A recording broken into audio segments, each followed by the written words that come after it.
The morning fog clung to the Savannah River like a burial shroud, masking the screams that echoed from the Whitmore plantation. By sunrise on a humid June day in 1842, 7 members of Georgia's wealthiest tobacco family lay dying in their beds, their silk sheets soaked with blood and bile. Standing in the doorway, her infant son pressed against her chest, was Mercy, a woman who had endured 15 years of unspeakable cruelty. This is the story of how one mother's desperate gambit for freedom became a whispered legend that spread from Georgia's cotton fields to the frozen shores of Nova Scotia. If this gripping tale has captured your attention, hit that subscribe button and ring the notification bell. Mystery Diary brings you the darkest, most compelling stories from history every night.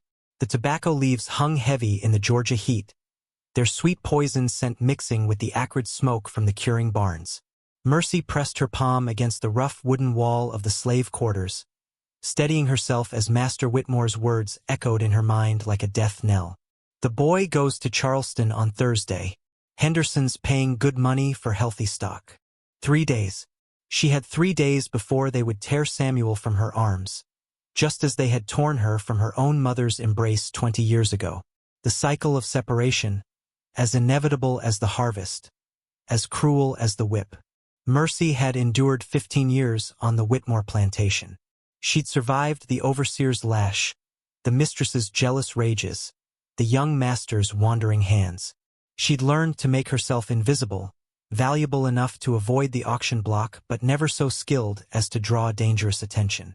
The kitchen had become her domain, her knowledge of herbs and seasonings making her indispensable to a family that prized their elaborate meals almost as much as their profits.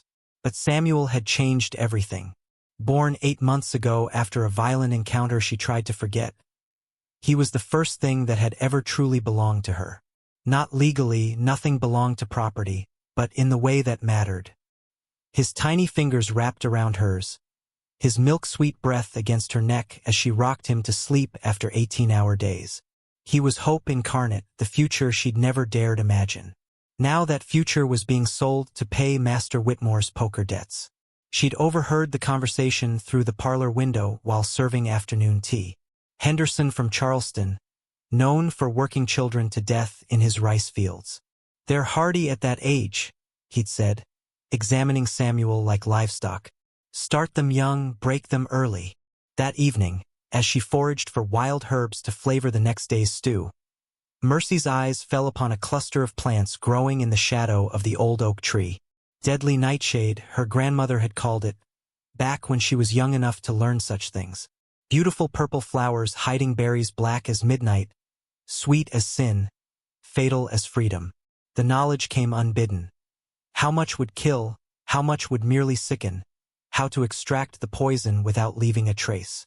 Information passed down through generations of enslaved women who understood that sometimes death was the only mercy available.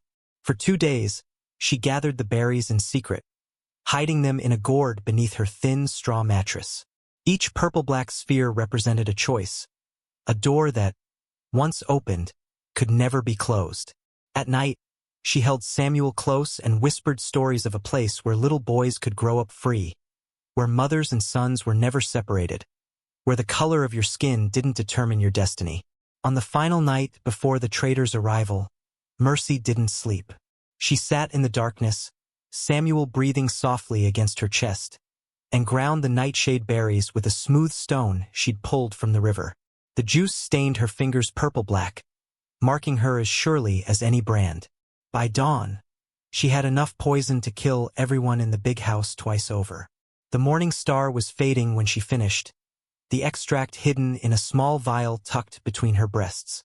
In 3 hours, she would begin preparing breakfast for the Whitmore family. In 4 hours, they would sit down to their final meal.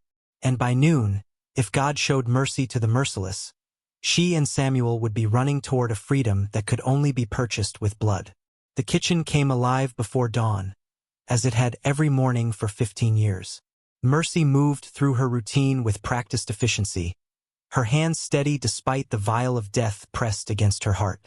The great cast-iron stove demanded feeding, the fire built just so to achieve the perfect temperature for biscuits and bacon. Everything must appear normal. Everything must be perfect. She prepared the breakfast tray with the same meticulous care she brought to every meal. The silver gleamed, polished to mirror brightness. The china, imported from England and worth more than she would ever be, arranged just as Mistress Whitmore demanded. Crystal glasses that caught the early morning light, throwing rainbows across the white tablecloth. The nightshade extract went into the blackberry preserves, its dark poison invisible among the fruit's natural color. She tested a drop on her tongue the night before. Sweet at first, then bitter, then numb. The numbness had lasted hours, a preview of the paralysis that would soon claim the Whitmore family. Master Josiah Whitmore, 63 years old, with hands that had signed away hundreds of human lives. His wife, Catherine, 45, who smiled sweetly while ordering savage punishments for the smallest infractions. Their 4 adult children. Thomas, the eldest, who'd inherited his father's cruelty along with his looks. Margaret, married but visiting, who delighted in psychological torment. The twins, Robert and Richard, 25, who competed to see who could break more spirits. And old Mrs. Whitmore, the matriarch, 90 years old and blind, who still called for her darkies with the bell that had summoned slaves for 3 generations. 7 people who had never seen her as human. 7 people who would eat their final meal from her hands. Mercy carried the heavy tray up the back stairs, her bare feet silent on wood worn smooth by decades of service. Samuel was safe with old Ruth in the quarters, sleeping peacefully, unaware that his mother was about to crack the world open.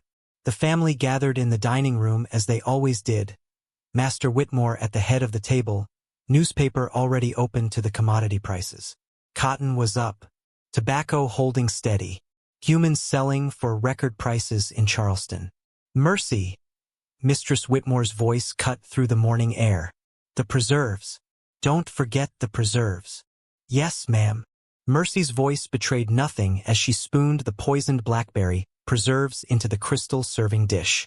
Her hands moved with the same grace that had served 1,000 meals, poured 10,000 cups of coffee, cleared away the remnants of countless dinners where her fate and Samuel's were discussed like weather. They ate with enthusiasm, spreading the preserves thick on buttermilk biscuits. Master Whitmore preferred his with butter, lots of it. The twins competed to see who could eat more, as they competed in everything. Old Mrs. Whitmore, despite her age, had never lost her appetite for sweets. Excellent preserves, Mercy, Margaret commented, licking her spoon. What's your secret? Just a touch of wild honey, Miss Margaret, Mercy replied, already backing toward the door. If you'll excuse me, I need to tend to the baby. The first symptom appeared as she reached the kitchen stairs. Thomas's coffee cup crashed to the floor, his hand suddenly unable to grip. Then Catherine's fork fell, clattering against fine china. The twins tried to stand but collapsed back into their chairs, legs refusing to obey. By the time the paralysis reached their throats, making screams impossible, Mercy was already in the quarters, wrapping Samuel in the quilt her mother had made. She could hear the commotion from the big house. Furniture overturning, bodies hitting the floor, the bell ringing frantically as old Mrs. Whitmore tried to summon help that wouldn't come. Every other slave on the plantation had been sent to the far fields before dawn, a routine that Mercy had counted on. By the time they returned for the noon meal, the Whitmores would be beyond help, and she would be miles away. She didn't look back as she slipped through the garden gate, Samuel quiet against her chest. The morning sun was just clearing the trees, painting the sky the color of blood and promise. Behind her, 7 members of one of Georgia's most powerful families were discovering what it felt like to be helpless, to have their fates decided by someone they'd never considered fully human. The preserves had been perfect, sweet and deadly as the freedom they would buy. Now all that remained was to run far enough, fast enough to make that freedom real. By nightfall, every road out of Savannah crawled with armed men. The discovery of the Whitmore family, 7 corpses twisted in their final agony, had sent shockwaves through Georgia's plantation society. A slave uprising was one thing. This calculated assassination of an entire family was something else entirely. It was a message written in poison. Even in their own homes, surrounded by their wealth and power, they were not safe. Mercy pressed deeper into the great dismal swamp, her feet sinking into mud that seemed eager to swallow her whole. Samuel whimpered against her chest, hungry and confused by the strange surroundings. The swamp was a labyrinth of water and shadows, cypress trees draped in moss like funeral shrouds, alligators sliding through black water with prehistoric patience. But it was also sanctuary. No bloodhound could track through water. No horse could navigate the treacherous bog. The bounty notice spread faster than yellow fever. $1,200 for the Negro woman Mercy, dead or alive, poisoner of the Whitmore family, traveling with infant, considered extremely dangerous. It was more money than most men would see in a lifetime, enough to turn neighbor against neighbor, friend against friend. She'd been running for 18 hours when exhaustion forced her to rest on a small island of solid ground. Her food was gone, used to keep Samuel quiet during the day's travel. Her feet were raw and bleeding, her dress torn by thorns and branches. But they were alive and they were free, even if that freedom was measured in hours rather than years. The splash came just after midnight, too large for a gator, too deliberate to be debris. Mercy clutched Samuel tighter, pressing back against the massive cypress trunk, trying to become one with the bark. A figure emerged from the water, pole in hand, guiding a flat-bottomed boat through the maze of trees. "You the woman they're hunting?" The voice was deep, careful, belonging to a black man whose face she couldn't quite see in the darkness. "The one who sent the Whitmores to judgment?" Terror and hope warred in her chest. He could be a slave catcher, one of those who sold their own for silver. Or he could be salvation. "My name's Marcus Freeman," he continued, pulling the boat closer. "Free man, got papers to prove it. I ferry goods through these swamps, and sometimes I ferry people who need to disappear. Heard what you did. Heard why you did it too. How do I know you won't turn us in?" Mercy's voice was hoarse from thirst and fear. "Because I had a daughter once," Marcus said simply. "Sold away when she was about your boy's age. If I'd had your courage, maybe she'd still be with me." He extended his hand. "Boat's small, but it'll get you to the other side. From there, I know people who know people. There's a way north if you're willing to take it." The bloodhounds' baying reached them just as Mercy stepped into the boat, their howls echoing through the swamp like demons loosed from hell. Marcus pushed off immediately, his pole finding purchase in the muddy bottom with practiced ease. "Down," he hissed, and Mercy flattened herself in the bottom of the boat. Samuel pressed beneath her, protected by her body. The dogs were close now, their handlers shouting directions, torches flickering between the trees like fireflies from hell. Marcus guided them through channels barely wide enough for the boat, under low-hanging branches that scraped the top of his head, around cypress knees that could tear the bottom out of their fragile craft. The sounds of pursuit grew closer, then began to fade as the dogs lost the scent at the water's edge. "They'll circle back," Marcus whispered. "Try to pick up your trail on the other side. But I know these swamps like I know my own name. They won't find us." For 3 hours, they glided through the darkness, Samuel miraculously quiet, as if he understood that silence meant survival. When they finally reached solid ground on the swamp's northern edge, the sky was beginning to lighten, and the immediate danger had passed. "There's a farm 5 miles north," Marcus said, pulling a wrapped bundle from under his seat. "Quakers. They'll hide you for a day or two, get you some proper food and clothes. After that," he shrugged, "after that, you become someone else's cargo, someone else's secret. But you'll be moving north, and that's what matters." As Mercy climbed from the boat, Samuel stirring in her arms, Marcus pressed something into her hand. Papers, folded and worn. Travel papers for a free woman named Ruth and her son. "Won't stand up to close inspection, but might buy you time if you're questioned." "Why?" Mercy asked, overwhelmed by this stranger's kindness. "Because somebody needs to make it," Marcus said, pushing off from shore. "Somebody needs to prove it can be done.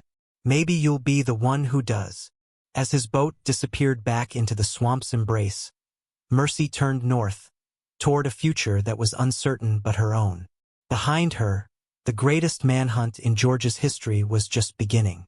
Ahead lay hundreds of miles of hostile territory, suspicious eyes, and the constant threat of capture. But for now, in this moment between night and dawn, she was free. And that was enough to keep her walking. The Quaker farmhouse sat like a beacon of hope in the Virginia countryside, its white walls gleaming in the moonlight. Mercy had been traveling for 3 weeks now, passed from conductor to conductor along invisible routes that existed in whispered directions and coded hymns. Each safe house was a miracle, each successful passage a small victory against impossible odds. Sarah and Jonathan Mills welcomed them without questions, their plain dress and gentle manner belying the federal crimes they committed nightly. Their root cellar had hidden dozens of fugitives, its false wall opening to reveal a space furnished with straw mattresses and water barrels. "Thee must rest," Sarah said, her formal Quaker speech soft as she took Samuel from Mercy's exhausted arms. "The next portion of thy journey requires strength." The network operated on trust and timing. Messages traveled faster than fugitives, carried by free black laborers and sympathetic whites who risked everything for strangers. A quilt hung on a clothesline meant safety. A lantern in an upper window signaled danger. Songs carried across fields warned of slave catchers' movements. At a blacksmith shop in Fredericksburg, Mercy met Joseph Turner, a free man whose papers were worn soft from constant handling. His forge provided perfect cover. The constant traffic of horses needing shoes masked the comings and goings of desperate travelers. "Your stories traveled ahead of you," Joseph said, pumping the bellows with practiced rhythm. "Every slave from here to Mississippi knows about the woman who poisoned the Whitmores. Some say you're a conjure woman. Others think you're a sign of judgment coming." "I'm just a mother," Mercy replied, watching Samuel play with iron shavings on the floor. "That's what makes it powerful," Joseph said. "Every enslaved mother who hears your tale thinks about her own children, wonders what she'd do in your place." The network revealed itself in fragments. A minister who preached hellfire on Sundays but hid runaways in his church Monday through Saturday. A German immigrant family who remembered their own persecution and opened their barn to strangers. Free black communities that pooled resources to help fugitives buy supplies and forge papers. But danger lurked in every shadow. In Delaware, they barely escaped a surprise raid, fleeing through a cornfield as dogs bayed behind them. Near Baltimore, a nervous conductor almost turned them away, spooked by the massive bounty and increased patrols. "They're checking everyone," he whispered through a cracked door. "Papers don't mean nothing when there's that much money involved." It was a white woman named Catherine Bowman who proved most crucial. A widow running a boarding house. She had lost her own son to scarlet fever and saw something in Samuel that broke through her grief. She hid them for a week when the heat grew too intense, teaching Mercy letters while Samuel played with toys that had belonged to her dead child. "The network's more than safe houses," Catherine explained, tracing routes on a hidden map. "It's people choosing conscience over law, humanity over property rights. Every person who helps you risks their freedom, their property, their lives. Remember that." The journey revealed an America Mercy had never imagined. One where black and white worked together in darkness, where Quakers and Methodists set aside theological differences to serve a higher purpose, where freedom was not a destination but a collective act of defiance. Each station brought them closer to Canada but also deeper into a web of courage that stretched from the Gulf of Mexico to the Great Lakes. The Underground Railroad was not a railroad at all, but something more powerful, proof that human compassion could triumph over human cruelty, one hidden passenger at a time. By the time they reached Pennsylvania, Mercy understood that her journey was part of something larger. She wasn't just fleeing slavery. She was participating in its destruction, one successful escape at a time. The network that carried her would carry others, would grow stronger with each passage, until the very institution that necessitated it crumbled. The 7 lives she had taken in Georgia weighed against the countless lives the network saved. It was a mathematics of liberation, written in darkness and paid for in courage, and she was both its burden and its hope. The Virginia countryside rolled past in a blur of terror and exhaustion. For 6 weeks, Mercy and Samuel had been passed from station to station like fragile cargo, hidden in false-bottomed wagons, root cellars, and church crypts. Each mile north brought new dangers. Slave catchers had spread like locusts, drawn by the ever-increasing bounty that now stood at $2,000. In a small farmhouse outside Richmond, Mercy met Elizabeth Hartley, a Quaker woman whose gentle demeanor masked steel resolve. While Samuel slept, Elizabeth produced a worn primer and began the dangerous work of teaching letters to a fugitive. "Knowledge is freedom," Elizabeth whispered, guiding Mercy's finger across the page. "They kept you from reading because they knew it would make you harder to control." The letters swam before Mercy's eyes, mysterious symbols that slowly resolved into meaning. T, DOG, FREE. Each word was a small rebellion, a theft of power from those who had declared her too primitive to learn. By candlelight, while others slept, she traced letters in the air, whispering their sounds like prayers. It was in Maryland that betrayal nearly ended everything. Thomas Garrett, a conductor who had helped dozens reach freedom, had been replaced by his nephew William, a man whose debts had made him vulnerable to temptation. The safe house that should have sheltered them instead became a trap. Mercy woke to voices outside the barn where they'd been hidden. "She's in there, just like I said. The poisoner and her whelp. $2,000 you promised." There was no time to think, only to act. She grabbed Samuel and burst through the back wall's loose boards, splinters tearing at her skin. Behind them, shouts erupted as their escape was discovered. She ran through the pre-dawn darkness, Samuel bouncing against her chest, his cries muffled by her hand. A river appeared, not wide, but fast-flowing and cold. Without hesitation, Mercy plunged in, the current immediately trying to tear Samuel from her arms. She held him high, water filling her lungs, feet scrambling for purchase on the rocky bottom. Somehow, impossibly, they reached the other side just as lanterns appeared on the bank they'd left behind. 3 days later, hidden in a cooper's shop in Pennsylvania, Mercy finally allowed herself to breathe. They had crossed into free territory. No slave catcher could legally seize them here, but the word legally had never protected people who looked like her before. "The law's one thing," the cooper explained, "but bounty hunters don't much care about lines on maps. You need to get to Canada, where British law protects you proper." The final push north was the hardest yet. Winter was coming, and Samuel had developed a cough that kept them both awake at night. They traveled mostly after dark now, following the North Star like their ancestors had followed it to freedom or death. Through New York's frozen forests, across rivers skinned with ice, always moving, always hunted. At the border near Niagara, Mercy stood on American soil and looked across to Canada. One more river to cross. One more passage through dark water toward an uncertain shore. Samuel, now able to walk a few steps on his own, clutched her hand and pointed at the distant bank. "Home?" he asked, the word clear despite his young age.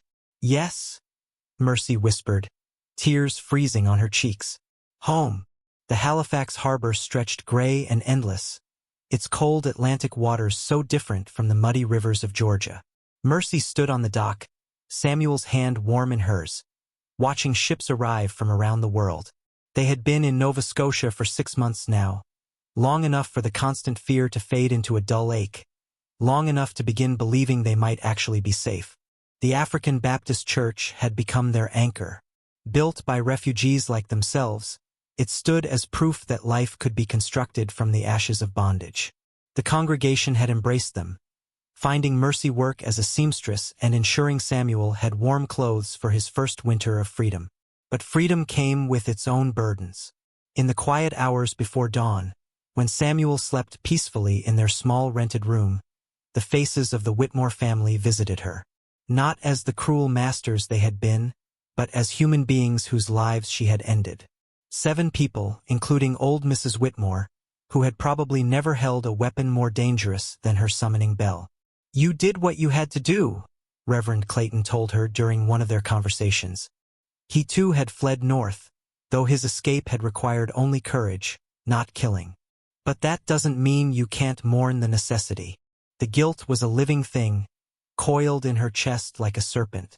She had saved her son, but at what cost? Sometimes she wondered if Samuel would grow up to hate her when he learned the price of his freedom. Would he understand that she had chosen his life over 7 others?